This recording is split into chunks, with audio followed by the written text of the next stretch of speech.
Study IQ IAS, अब तैयारी हुई अफोर्डेबल।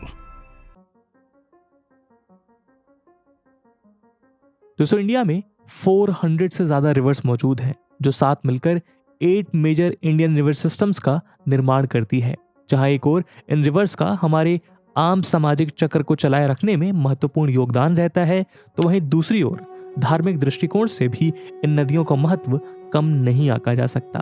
भारतीय सरजमी पर मौजूद इन अनेक नदियों में से एक नदी है गंगा। दोस्तों, गंगा रिवर सिस्टम इंडिया का लार्जेस्ट रिवर सिस्टम है, जिसकी कुल लंबाई 2525 किलोमीटर है। ये नदी इंडिया से लेकर बांग्लादेश तक का लंबा सफर तय करती है और इस सफर में ये देश के 5 राज्य यानी उत्तराखंड, उत्तर प्रदेश, बिहार, झारखंड और वेस्ट बंगाल से होकर गुजरती है।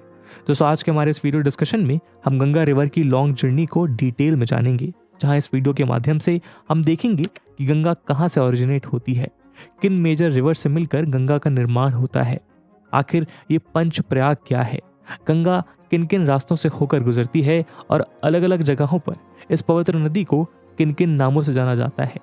लेकिन आगे बढ़ने से पहले मैं आपको बता दूं कि इस वीडियो की इंपॉर्टेंस यूपीएससी प्रीलिम्स और मेंस के GS1 के ज्योग्राफी सेक्शन के लिहाज से काफी ज्यादा इंपॉर्टेंट है।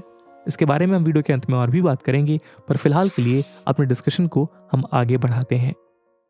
दोस्तों, आप सब ने स्टडी IQ के फाउंडेशनल बैचेस को बेशुमार प्यार और भरोसा दिया और इसी ट्रस्ट, इसी जीत की तैयारी को कंटिन्यू रखने के लिए अब स्टडी IQ ने प्रण लिया है कि यूपीएससी CSE 2024 में आपको अपने कंपटीशन से आगे रखने के लिए और आपके सिलेक्शन को इंश्योर करने के लिए स्टडी IQ अपना life foundation pre plus mains batch लेके आया है 2024 यूपीएससी एग्जाम के लिए।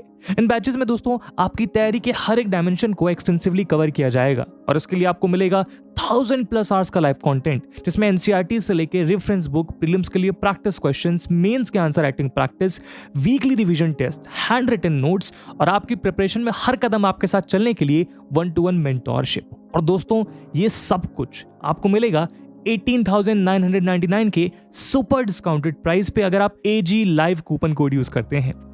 इन बैचेस में क्लासेस की शुरुआत 20th जनवरी मॉर्निंग 8 AM से हो रही है, तो अब आप भी पूरे देश के एस्पिरेंट्स के साथ बोलिए कि आप तैयारी हुई अफोर्डेबल स्टडी IQ के साथ। बाकी सभी अपडेट्स के लिए आप मुझे मेरे सोशल मीडिया हैंडल्स पे फॉलो कर सकते हैं।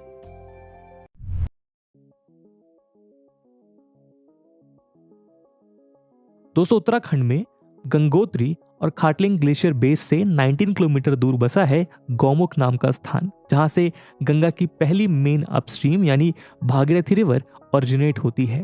दरअसल गंगोत्री ग्लेशियर उत्तरकाशी का सबसे बड़ा और इंडिया का सेकंड लार्जेस्ट ग्लेशियर है। इसकी टोटल लेंथ 30 और विड्थ 2 किलोमीटर है। भागीरथी रिवर इसी गंगोत्री ग्लेशियर के साउथ में मौजूद गोमुख से अपना सफर शुरू करती है। भागीरथी की first major tributary Kedar Ganga है, जो केदार ताल से निकलकर गंगोत्री धाम में भागीरथी में मिलती है।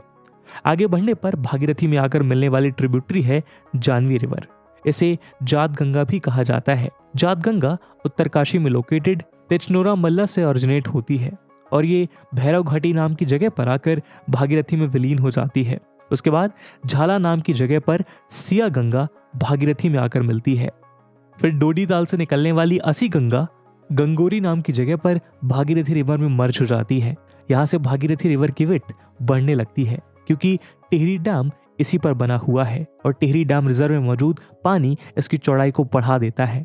यहाँ से आगे चलकर भागीरथी देवप्रयाग पहुंचती है, जिसके लिए गंगा की इस मेन अपस्ट्रीम को 205 किलोमीटर का लंबा और टेढ़ा मेढ़ा सफर तय करना पड़ता है।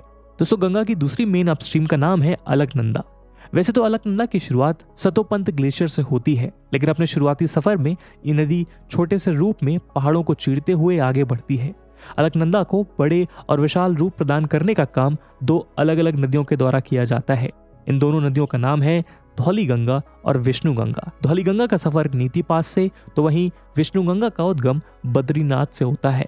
ये दोनों नदियां विष्णुप्रयाग नाम के स्थान पर एक दूसरे में मिल जाती है और इनके कॉन्फ्लुएंस से अलकनंदा का रूप भी सूक्ष्म से विराट हो जाता है। विष्णुप्रयाग हमारे 5 प्रयागों में से सबसे पहला प्रयाग है। यहाँ से अलकनंदा आगे बढ़ती है और नंदा देवी सेंचुरी पर नंदा घुंटी के करीब मौजूद ग्लेशियर से ओरिजिनेट होने वाली नंदाकिनी रिवर से मिलती है। जिस स्थान पर अलकनंदा का मिलन नंदाकिनी से होता है उस स्थान को नंद प्रयाग के नाम से भी जाना जाता है। ये हमारे 5 प्रयागों में से दूसरा प्रयाग है। इसके बाद अलकनंदा से मिलने वाली नदी का नाम है पिंडार। दोस्तों, पिंडार या जिसे पिंडार गंगा भी कहा जाता है, बागेश्वर डिस्ट्रिक्ट में मौजूद पिंडारी ग्लेशियर से ओरिजिनेट होती है। जिस स्थान पर पिंडार का मिलन अलकनंदा से होता है उसे करण प्रयाग कहा जाता है।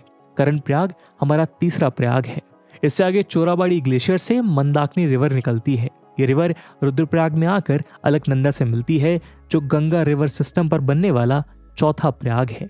अपने आगे का सफर जारी रखते हुए अलकनंदा गढ़वाल डिवीजन के चमोली, रुद्रप्रयाग और पौड़ी से करीब 195 किलोमीटर का सफर तय करते हुए देवप्रयाग नाम के स्थान पर पहुंचती है।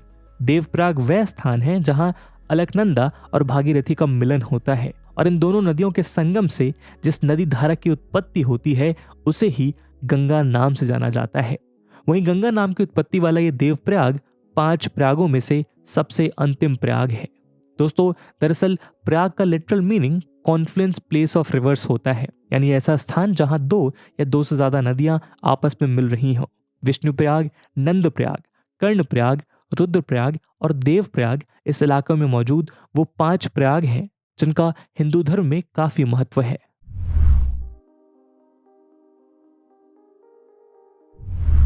दोस्तों, देवप्रयाग से ये नदी गंगा के रूप में अपना सफर शुरू करती है, जहां गंगा टिहरी और गढ़वाल डिस्ट्रिक्ट से बॉर्डर लाइन बनाते हुए आगे बढ़ती है। सबसे पहले पौड़ी गढ़वाल की सबसे प्रमुख नयार नदी गंगा में आकर मिलती है। नयार गंगा की ईस्टर्न ट्रिब्यूटरी है और ये फूल चट्टी नाम की जगह पर गंगा से मिलती है। यहाँ से आगे बढ़ते हुए टिहरी डिस्ट्रिक्ट के बनाली कश्माली धार से ओरिजिनेट होने वाली चंद्रभागा रिवर ऋषिकेश के मायाकुंड में गंगा रिवर में मिलती है। वैसे तो चंद्रभागा गंगा की एक छोटी सी ट्रिब्यूटरी है, जिस वजह से इस नदी के बारे में ज्यादा लोगों को नहीं पता, लेकिन पिछले साल सोशल प्रैक्टिसेस के चलते इस रिवर का एक गार्बेज डंपिंग जोन बन जाने की वजह से ये रिवर काफी चर्चा में रही थी। यही दोस्तों, हम आपको ये भी बता दें कि चंद्रभागा नाम की एक दूसरी प्रमुख नदी महाराष्ट्र में भी बहती है, जो गंगा की ट्रिब्यूटरी चंद्रभागा से अलग है। बहरहाल आगे चलते हुए गंगा टिहरी धनौल्टी के पास सुरकंद माउंटेन से ओरिजिनेट होने वाली सोंग नदी से ऋषिकेश और हरिद्वार के बीच मिलती है। सोंग रिवर को देहरादून की मिराकुलस रिवर कहा जाता है। दरअसल इस रिवर में मिनरल्स का हाई कंटेंट मौजूद है, जो आसपास के सॉइल को फर्टाइल बनाने के साथ साथ वेरियस हेल्थ बेनिफिट्स भी प्रोवाइड कराते हैं। इसके बाद गंगा रिवर हरिद्वार में हर की पौड़ी में पहुंचती है। हर की पौड़ी वो जगह है जहां से रिवर गंगा माउंटेनियस रीजन से निकलकर प्लेन्स में एंटर करती है। हर की पौड़ी के पास एक बैराज बना हुआ है, जिसे भीमगोड़ा बैराज कहते हैं। यहाँ गंगा से एक कैनाल निकाली गई है जिसका नाम अपर गंगा कैनाल है, जो रुड़की से होते हुए उत्तराखंड से बाहर चली जाती है। वहीं इसी जगह से गंगा का फ्लो साउथ से साउथ ईस्ट डायरेक्शन में चेंज होने लगता है। सबसे पहले बिजनौर डिस्ट्रिक्ट से गंगा भारत का हृदय स्थल कहे जाने वाले राज्य उत्तर प्रदेश में एंटर करती है। बिजनौर में भी गंगा रिवर पर एक बैराज बना है, जहां से मध्य गंगा कैनाल निकलता है। यहां से गंगा आगे बढ़ते हुए बुलंदशहर डिस्ट्रिक्ट के नरौरा में प्रवेश करती है। ये वही जगह है जहां से लोअर गंगा कैनाल निकलता है। मुजफ्फरनगर के बाद गंगा फर्रुखाबाद होते हुए कन्नौज पहुंचती है, जहां नैनीताल से ओरिजिनेट होने वाली रामगंगा रिवर गंगा में आकर मिलती है। रामगंगा गंगा की एक फेमस लेफ्ट बैंक ट्रिब्यूटरी है। कन्नौज से आगे बढ़ती हुई गंगा कानपुर और फतेहपुर के रास्ते प्रयागराज पहुंचती है। प्रयागराज वह स्थान है जहां उत्तराखंड में बंदरपूंछ माउंटेन के यमुनोत्री ग्लेशियर से ओरिजिनेट होने वाली यमुना नदी गंगा से मिलती है। यमुना गंगा की एक राइट बैंक ट्रिब्यूटरी है। वहीं ये गंगा की एकमात्र हिमालयन ट्रिब्यूटरी है जो राइट बैंक में ज्वाइन करती है। प्रयागराज से आगे रिवर गंगा मिर्जापुर और वाराणसी होते हुए गाजीपुर पहुंचती है। यहाँ कैथी नाम की जगह पर पीलीभीत डिस्ट्रिक्ट के फुलहर लेक से ओरिजिनेट होने वाली गोमती रिवर गंगा में आकर मिलती है। गोमती रिवर रामगंगा की ही तरह गंगा की एक लेफ्ट बैंक ट्रिब्यूटरी है।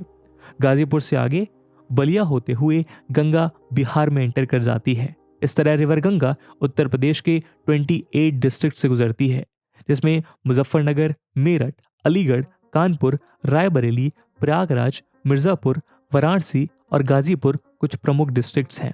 अपने बिहार के सफर में जब गंगा बक्सर डिस्ट्रिक्ट पहुंचती है तो सबसे पहले उसे कैमूर रेंजेस से ओरिजिनेट होने वाली कर्मनाशा रिवर का साथ मिलता है। कर्मनाशा यमुना की ही तरह गंगा की एक राइट बैंक ट्रिब्यूटरी है।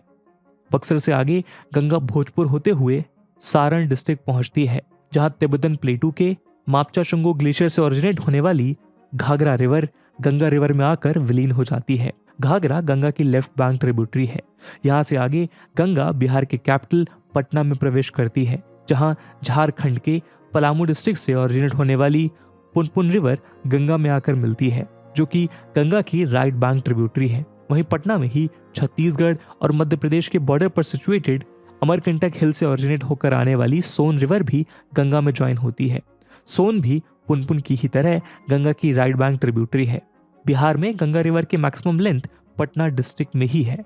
दूसरी तरफ पटना के ऑपोजिट साइड में सिचुएटेड सोनपुर में नेपाल के हाई हिमालयन माउंटेन रेंजेस से ओरिजिनेट होकर आने वाली गंडकी नदी, जिसे नारायणी भी कहा जाता है, गंगा में मिलती है। गंडकी गंगा की लेफ्ट बैंक ट्रिब्यूटरी है, जो हाजीपुर के करीब गंगा में मिल जाती है। अपने आगे का सफर तय करते हुए गंगा वैशाली समस्तीपुर के रास्ते कटिहार पहुंचती है। कटिहार में नेपाल से ओरिजिनेट होने वाली कोसी रिवर का संगम गंगा से हो जाता है। कोसी रिवर गंगा की लेफ्ट बैंक ट्रिब्यूटरी है। इस तरह गंगा बिहार के 12 डिस्ट्रिक्ट्स और 445 किलोमीटर लंबा सफर तय करते हुए पड़ोसी राज्य झारखंड में एंटर करती है। लेकिन झारखंड में गंगा का सफर बहुत छोटा होता है। दरअसल गंगा झारखंड के एकमात्र डिस्ट्रिक्ट साहिबगंज में एंटर करते हुए वेस्ट बंगाल की ओर चली जाती है। वेस्ट बंगाल में एंटर होते हुए गंगा मालदा डिस्ट्रिक्ट होते हुए मुर्शिदाबाद डिस्ट्रिक्ट तक जाती है, जहां से इस रिवर का डायरेक्शन साउथ ईस्टर्न साइड में चेंज हो जाता है। मुर्शिदाबाद डिस्ट्रिक्ट में ही गंगा पर फरक्का डैम बना हुआ है। मुर्शिदाबाद डिस्ट्रिक्ट के धुलियान नाम की जगह के नॉर्थ में गंगा 2 डिस्ट्रीब्यूटरीज में बंट जाती है। इनमें एक ब्रांच बांग्लादेश में एंटर करती है, जिसे पद्मा रिवर कहते हैं। वहीं इसकी दूसरी ट्रिब्यूटरी को हुगली का नाम दिया जाता है। हुगली सदर्न डायरेक्शन में फ्लो करती है और यहाँ से गंगा के इस रिवर सिस्टम को भागीरथी हुगली रिवर सिस्टम भी कहा जाता है। हुगली वेस्ट बंगाल की मेजर रिवर है, जिसके किनारे मुर्शिदाबाद, हावड़ा, कोलकाता, डायमंड हार्बर और हल्दिया जैसे इलाके मौजूद हैं। हुगली रिवर की 2 मेन ट्रिब्यूटरीज हैं, दामोदर रिवर और रूपनारायण रिवर। वहीं अपने लंबे सफर के अंत में गंगा सागर आइलैंड के पास बे ऑफ बंगाल में गिरती है। तो जैसा कि हमने पहले भी बताया, गंगा की 2 मेन ट्रिब्यूटरीज हैं, जिनमें से एक पद्मा बांग्लादेश में एंटर करती है। बांग्लादेश में पद्मा रिवर के साथ ब्रह्मपुत्र का मिलन हो जाता है, जो हिमालय के तिब्बतन रीजन से ओरिजिनेट होती है और इंडिया में अरुणाचल प्रदेश और असम के सहारे बांग्लादेश में एंटर करती है। बांग्लादेश में ब्रह्मपुत्र को जमुना रिवर के नाम से भी जाना जाता है, जो आगे चलकर अरीछा नाम के स्थान पर पद्मा रिवर को ज्वाइन करती है। जमुना से मिलने के बाद पद्मा आगे बढ़ते हुए एक और रिवर को ज्वाइन करती है, जिसे मेघना कहा जाता है। ये रिवर बराक नाम से इंडिया के मणिपुर हिल से ओरिजिनेट होती है और असम के लाखीपुर के पास प्लेन्स में एंटर करते हुए बांग्लादेश में चली जाती है। मेघना और पद्मा का मिलन बांग्लादेश के चंदपुर डिस्ट्रिक्ट के करीब होता है और यहाँ से गंगा की डिस्ट्रीब्यूटरी यानी पद्मा का नाम भी मेघना ही हो जाता है। जमुना यानी हमारी ब्रह्मपुत्र, पद्मा यानी हमारी गंगा और मेघना मिलकर सुंदरबन डेल्टा का निर्माण करती है, जो आज दुनिया का लार्जेस्ट रिवर डेल्टा है। सुंदरबन डेल्टा का निर्माण करते हुए मेघना रिवर आगे बढ़ती है और बे ऑफ बंगाल में जाकर गिरती है और इस तरह से पूरा होता है गंगा रिवर का उत्तराखंड से शुरू हुआ सफर। दोस्तों, कैसी लगी आपको ये वीडियो? कमेंट सेक्शन में जरूर बताइएगा और अगले वीडियो में आप किस नदी के सफर पर चलना चाहेंगे कमेंट सेक्शन में जरूर बताइएगा। और जैसा हमने वीडियो के पहले भाग में बताया कि इस वीडियो की इंपॉर्टेंस यूपीएससी प्रीलिम्स और मेंस दोनों के लिहाज से काफी ज्यादा है, तो उस इंपॉर्टेंस को देखते हुए एक सवाल हम आपके लिए छोड़कर जा रहे हैं, जिसको आपको कमेंट सेक्शन में आंसर करना है। And the question is, recently Chandrabhaga River, a minor tributary of the Ganga river system, was in news due to facing environmental issues. Explain why projects like Namami Gange are a step in the right direction to clean the river Ganga. And with this question, my friends, that's it for the video. I hope आपको video पसंद आई होगी और अगर पसंद आई है तो अपने दोस्तों के साथ साझा करना मत भूलिएगा। हम मिलते हैं अगले वीडियो में, तब तक के लिए जय हिंद, जय भारत। स्टडी IQ IAS, अब तैयारी हुई अफोर्डेबल।